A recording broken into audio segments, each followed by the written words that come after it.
पद्म भूषण श्री मिथुन चक्रवर्ती, कला फिल्म अभिनय।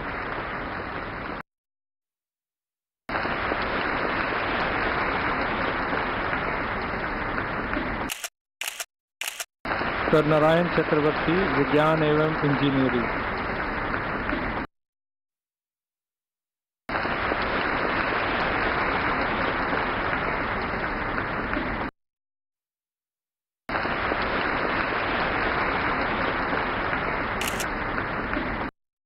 श्रीमती उषा उत्थुप, कला गायन।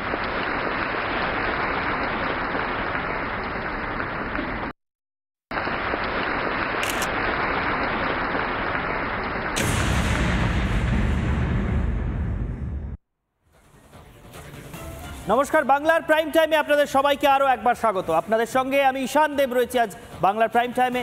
আমার সঙ্গে থাকছে সৃজিতাও। আজকে অত্যন্ত গর্বের মুহূর্ত তৈরি হলো আরও একবার বাঙালির জন্য। ইতিহাসে আরও অনেকবার বাঙালি এই মুহূর্তের সাক্ষী হয়েছে। বস্তুতপক্ষে গোটা ভারতই, প্রত্যেকটা অঙ্গরাজ্যই, প্রত্যেকটা ভাষাগোষ্ঠী এই গর্বের মুখোমুখি দাঁড়ায় হয়তো প্রত্যেক বছর, কিন্তু এটা সত্যিই প্রত্যেক বছর একটা খুব বড় প্রাপ্তির দিন। কারণ দেশের সর্বোচ্চ স্তরের নাগরিক সম্মানগুলো ঘোষিত হওয়া এবং এই রাজ্য থেকে এক গুচ্ছ নাম উঠে আসে যখন সেই তালিকায়, তখন সেটা বাঙালি হিসেবে, পশ্চিমবঙ্গের বাসিন্দা হিসেবে নিশ্চয়ই প্রত্যেকের জন্য গর্বের বিষয়, গর্বের মুহূর্ত, গর্বের দিন। একাদশ পদ্মপ্রাপ্তি বাংলার 11 জন সন্তান, তাদের নাম পদ্ম পুরস্কার, পদ্মভূষণ এবং পদ্মশ্রীর জন্য আগেই ঘোষিত হয়েছিল। আজকে আনুষ্ঠানিকভাবে রাষ্ট্রপতি ভবন থেকে তাদের হাতে সেই পুরস্কার তুলে দেওয়া হলো। সেই গর্বের ছবি, গৌরবের ছবি তৈরি হলো। সেই ছবিগুলোই আজকে বাংলার প্রাইম টাইমে আরও বিশদে সেই গৌরবোজ্জ্বল ছবিগুলো আপনাদের আমরা দেখাবো, আমি আর সৃজিতা। এবং তার সঙ্গে আরও একটা জিনিস আপনাদের দেখাবো, সেটা হলো যেদিন কয়েক মাস আগে সৃজিতা, যে সময় আমাদের এই পুরস্কার প্রাপ্তির কথা ঘোষণা হয়েছিল, তখন সেই ঘোষণার সঙ্গে সঙ্গে এই পুরস্কার প্রাপকদের অনেকেই সর্বপ্রথম রিপাবলিক বাংলার মুখোমুখি হয়েছিলেন। সেই সময় এই পুরস্কার পাওয়ার কথা শুনে জেনে তারা কি বলেছিলেন, তাদের প্রতিক্রিয়া কি হয়েছিল, সেই টুকরো টুকরো প্রতিক্রিয়াও আজকে আমরা তুলে ধরব। এবং এই যে আনন্দ, এই যে গর্ব, এটা গোটা দেশের যেমন, তেমন আজকে বাংলার মাটিতে দাঁড়িয়ে বাংলার মানুষ হয়ে একটা আলাদাই গর্বের জায়গা তৈরি করেছে। আজকের যে তালিকা অনুযায়ী যে পদ্মপ্রাপকরা তাদের পুরস্কার তুলে নিলেন, সেই পুরস্কার পাওয়ার পর সত্যি বাঙালি হিসেবে গর্ববোধ হচ্ছিল। কেন হচ্ছিল? কারণ আমরা যদি পরপর নামগুলো বলি, তাহলে প্রথম যে নামটা আসে মিঠুন চক্রবর্তী, আসেন উষা উত্থুপ, এরপরে রতন কাহার, এছাড়াও সনাতন রুদ্রপাল। আপনারা ভাবুন তো, যখন আপনারা পুজোর সময় বিভিন্ন জায়গায় মণ্ডপে পুজোতে যান, ঠাকুরে দেখেন, এই সনাতন রুদ্রপালের না জানি কত তৈরি করা প্রতিমা, মূর্তি আপনারা বিভিন্ন সময় দেখেছেন। সেই মানুষটাই আজকে পদ্ম পুরস্কার পেয়েছেন। এটা কতটা গর্বের হতে পারে।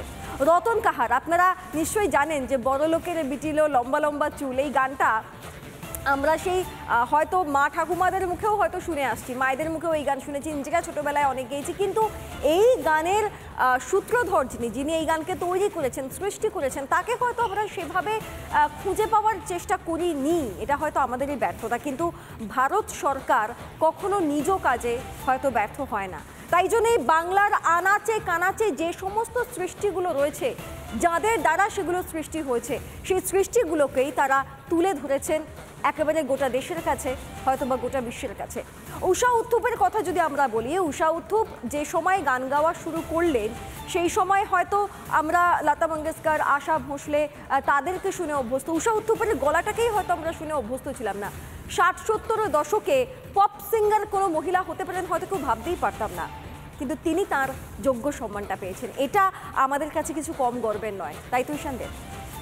একেবারেই তাই। অত্যন্ত গর্বের মুহূর্ত, অত্যন্ত গর্বের দিন এবং অত্যন্ত গর্বের ছবি আজ উঠে এলো রাষ্ট্রপতি ভবন থেকে, যখন এই বাংলার কৃতি সন্তানরা, এই বাংলার জনপ্রিয় মুখরা, এই বাংলার মাটিতে জন্মে এইখানে বড় হয়ে গোটা পৃথিবীর জন্য বা গোটা দেশের জন্য উল্লেখযোগ্য অবদান রাখা বা উল্লেখযোগ্য অবদানের স্বাক্ষর রাখা লোকজন যখন আজকে রাষ্ট্রপতি ভবনে, সেই ব্যক্তিত্বরা যখন পুরস্কৃত হলেন, তাদের হাতে যখন পুরস্কার তুলে দেওয়া হলো, বাঙালি হিসেবে আমাদের প্রত্যেকের বুক চওড়া হয়ে গেল।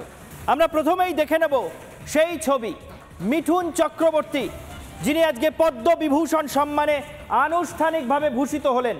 মিঠুন চক্রবর্তী পদ্মবিভূষণ সম্মানে আনুষ্ঠানিকভাবে ভূষিত হলেন। রাষ্ট্রপতি দ্রৌপদী মুর্মু এই সেই ছবি দেখতে পাচ্ছেন, মিঠুন চক্রবর্তীর বুকে সেই পদক লাগিয়ে দিলেন এবং তার হাতে তুলে দিলেন সেই মানপত্র। মিঠুন চক্রবর্তী বাঙালির অত্যন্ত চিরকালীন গর্বের মুখ। মুম্বাইতে ফিল্ম ইন্ডাস্ট্রিতে সুপারস্টার হিসেবে যে মাত্র কয়েকজনের নাম এত দীর্ঘ ইতিহাসে উঠে এসেছে তার মধ্যে মিঠুন চক্রবর্তী অন্যতম। হাতে গোনা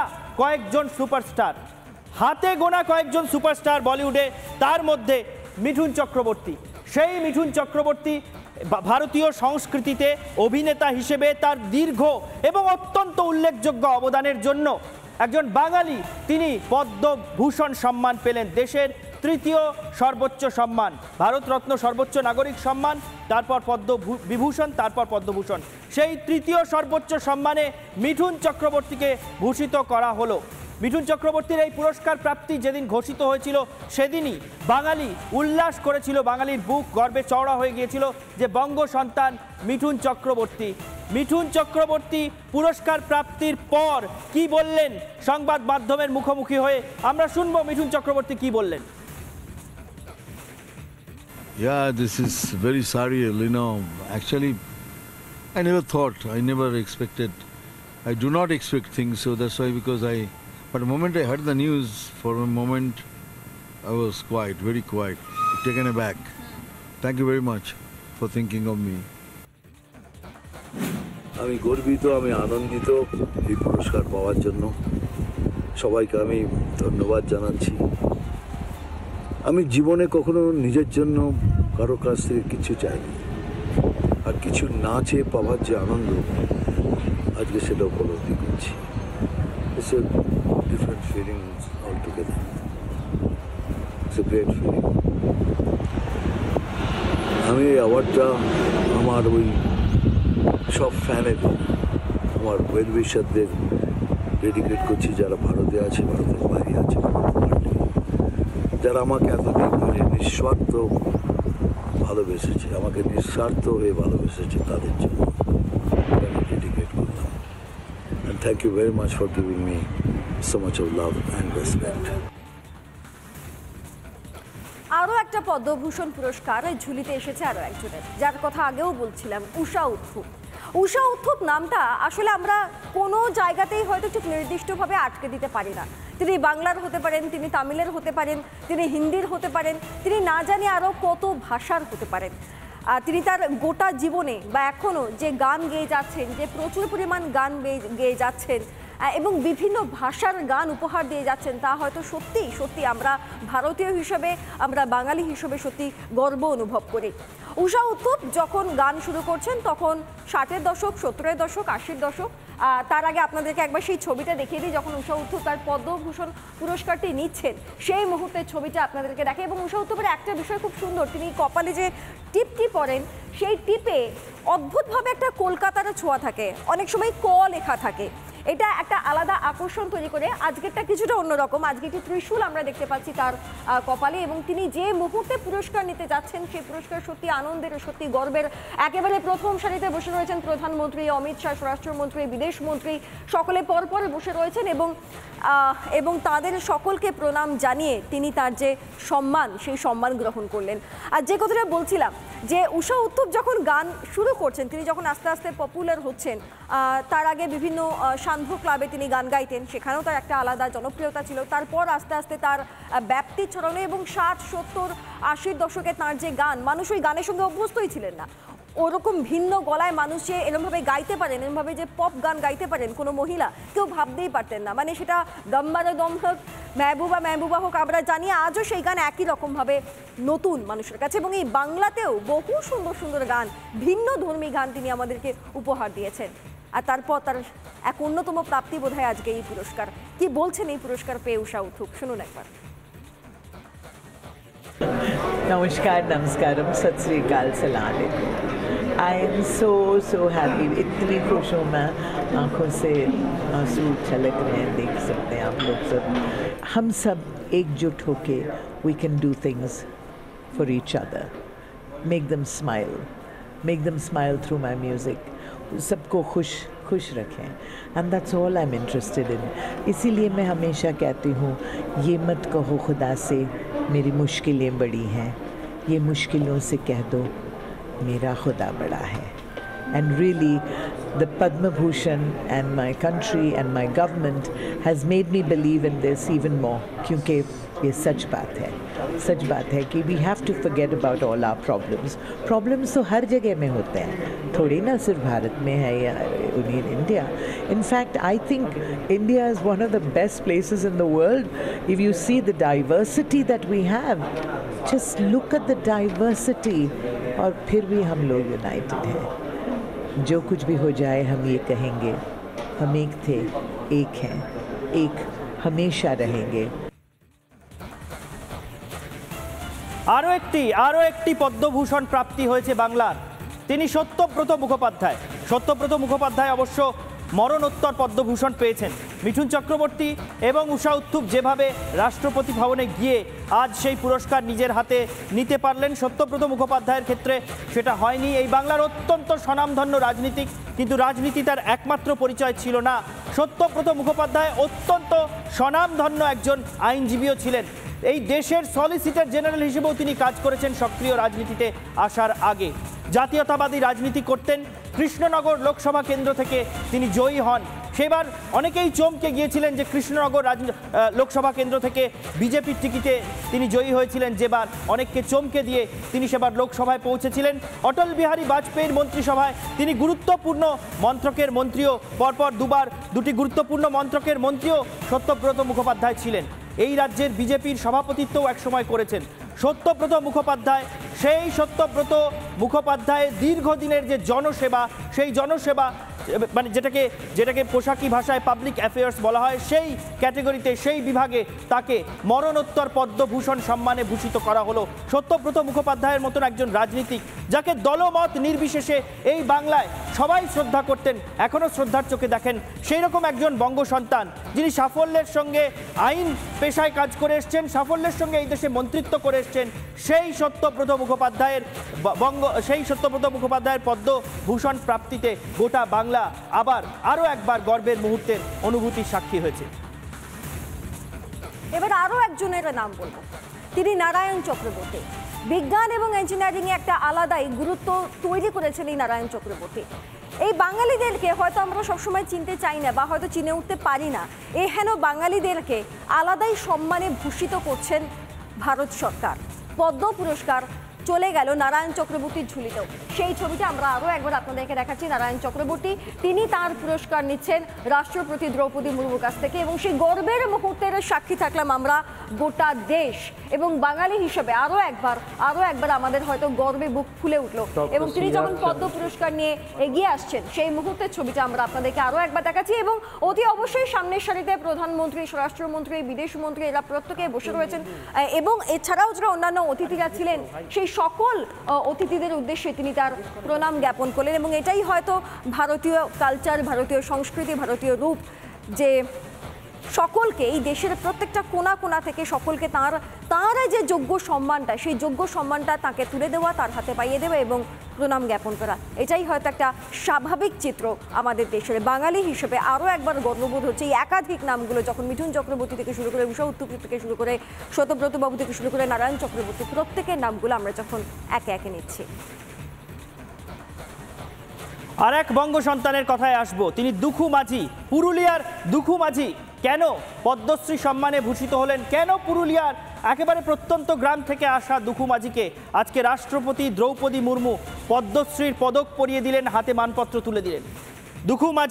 দুখু মাঝির পদ্মশ্রী পাওয়ার সেই ছবি আমরা দেখব। দুখু মাঝি পদ্মশ্রী পুরস্কার নিচ্ছেন রাষ্ট্রপতি দ্রৌপদী মুর্মুর হাত থেকে। দুখু মাঝির সেই ছবি দেখুন। এই সেই গর্বের মুহূর্ত বাঙালির জন্য।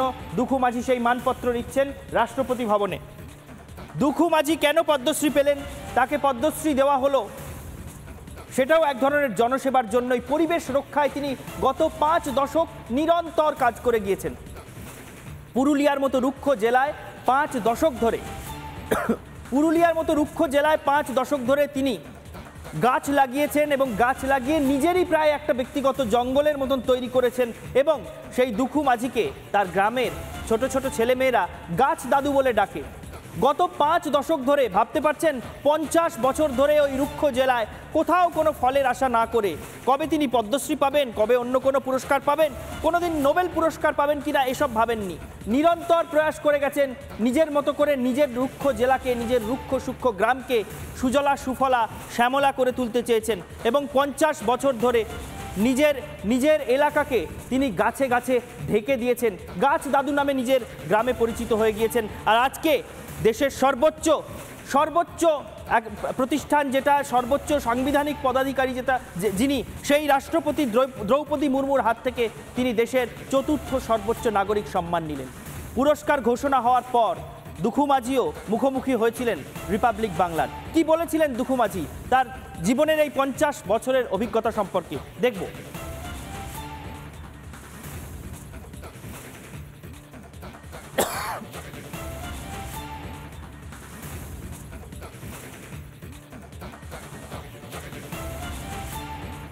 তোমরা গাছ লাগাবে, গাছকে কাটিয়ে ফেলবে না বেশি, হ্যাঁ। আর একটা যদি গাছ কোনো রকম লাগাস তো আরো গাছ বেশি লাগাবে, কারণ এই অক্সিজেন কোনোদিন পাবে না। না হলে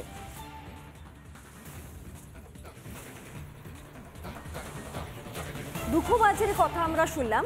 এবার গীতা রায় বর্মন, যিনি পদ্মশ্রী পুরস্কার পেয়েছেন, তার কথা আপনাদেরকে বলি। তবে তার কথা বলার আগে ভাওয়াইয়া গান, ভাওয়াইয়া সুর, এইটার সম্পর্কে আপনারা কতটা পরিচিত, আমরাই নিজেরাই বা কতটা পরিচিত? আসলে এখন অত্যাধুনিক যুগে, ডিজের যুগে বাংলার মাটির কাছাকাছি যে গানগুলো, বাংলার মাটির গন্ধকে টেনে আনে যে গানগুলো, বাংলার শিকড়কে তুলে আনে যে গানগুলো, সেই গানগুলোকে আমরা হারিয়ে ফেলছি কিছুটা হয়তো। আর সেই গানগুলো, সেই শিল্পগুলোকে, বাংলার সেই সৌন্দর্যগুলোকে দায়িত্ব নিয়ে টেনে তোলার, টেনে এগিয়ে নিয়ে যাওয়ার দায়িত্ব কেউ না কেউ তো নিয়েই নেন। গীতা রায় বর্মন তাদের মধ্যে একজন, কোচবিহারের বাসিন্দা তিনি, এবং এই ভাওয়াইয়া গান গেয়েই তিনি পদ্ম পুরস্কার পেয়েছেন, নিজের একটা জায়গা তৈরি করে নিয়েছেন এবং তার একটি স্কুলও আছে। তার মাধ্যমে তিনি আরও বহু ছোট ছোট ছেলে মেয়েদের মধ্যে সেই গানকে ছড়িয়ে দেওয়ার চেষ্টা করছেন। গীতা রায় বর্মন এই পুরস্কার পাওয়ার পর কি বলছেন একবার শুনুন। কেন্দ্রীয় সরকার, আমার ভারত সরকার, প্রধানমন্ত্রী মোদিজি মোর শত কোটি ধন্যবাদ। ছোটোবেলা থেকে মানে বলতে গেলে মুই তখন প্রাইমারি স্কুল তো জান নেই, তখন থেকে মুই নাচং গান করুন, তো একবার করুন আর কি। হ্যাঁ, তখন তো রেডিওর যুগ ছিল, রেডিওর যে তিস্তা পাড়ের ভাবইয়া, 4টার ভাবইয়া, সেই গানটা শুনে এত ভালো লাগছিল, ঠাকুরদা ছিল, সেই তখন থেকে মুই একটু একটু গালা মিলাং আর কি গান, ওইভাবেই প্রথমত বলা চলে রেডিওই, হ্যাঁ রেডিও থেকে প্রথমে একটু একটু গান শেখা। তারপর তো বাবা অনেক মাস্টারমশাই নিয়ে এসছে অনেক দূর দূর থেকে, তো এই ভালো লাগা, তারপরে ভালোবাসা, তারপরে আজকে এই জায়গায়। একদিকে যখন আমরা ভাওয়াইয়া গানের শিল্পীর কথা শুনছিলাম যিনি রাষ্ট্রের স্বীকৃতি পেলেন, ঠিক একই রকমভাবে আরেকজনের নাম অত্যন্ত উজ্জ্বলভাবে উঠে এসেছে, তিনি রতন কাহার। রতন কাহার বীরভূমের বাসিন্দা, তার নামও এই পুরস্কার প্রাপকদের তালিকায় কয়েক মাস আগেই ঘোষিত হয়ে গিয়েছিল এবং গোটা রাঢ়বঙ্গ উৎসবে মেতে উঠেছিল। সেই কেন্দুলি, সেই জয়দেবের মাটি উৎসবে মেতে উঠেছিল রতন কাহার, যিনি মূলত ভাদু গান, ঝুমুর গান, এইসব গানের জন্য বিখ্যাত, লোকগানের একজন অত্যন্ত মান্যতাপ্রাপ্ত শিল্পী। গোটা বাংলা জুড়ে যার গান জনপ্রিয় এবং বিশেষ করে বড় লোকের বিটিলো, লম্বা লম্বা চুল, যে গান লিখে তিনি গোটা ভারতে জনপ্রিয়তা পেয়েছেন, পরিচিতি পেয়েছেন, সেই রতন কাহারের নামও কিন্তু ঘোষিত হয়েছে পদ্মশ্রী প্রাপকের তালিকায়।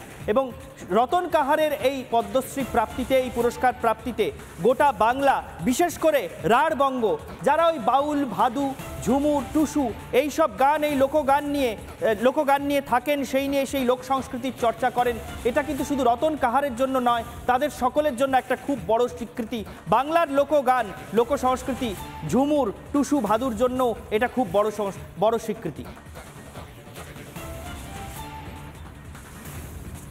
একদিকে যখন ঈশানদেব রতন কাহারের কথা বলছেন, আমি তো বলতে বাধ্য হচ্ছি যে বীরভূম যতই বিভিন্ন সময় রাজনৈতিকভাবে উত্তপ্ত হোক, শিক্ষা, সংস্কৃতি, শিল্প বীরভূমকে কখনো ছেড়ে যায়নি। তাই আরও একটা নাম আমাদের বলতে হচ্ছেন, তিনি হচ্ছেন তাকদিরা বেগম। তাকদিরা বেগমের পরিচিতিটা ঠিক কীভাবে? তাকদিরা বেগম, আপনারা নকশি কাঁথার কথা নিশ্চয়ই জানেন।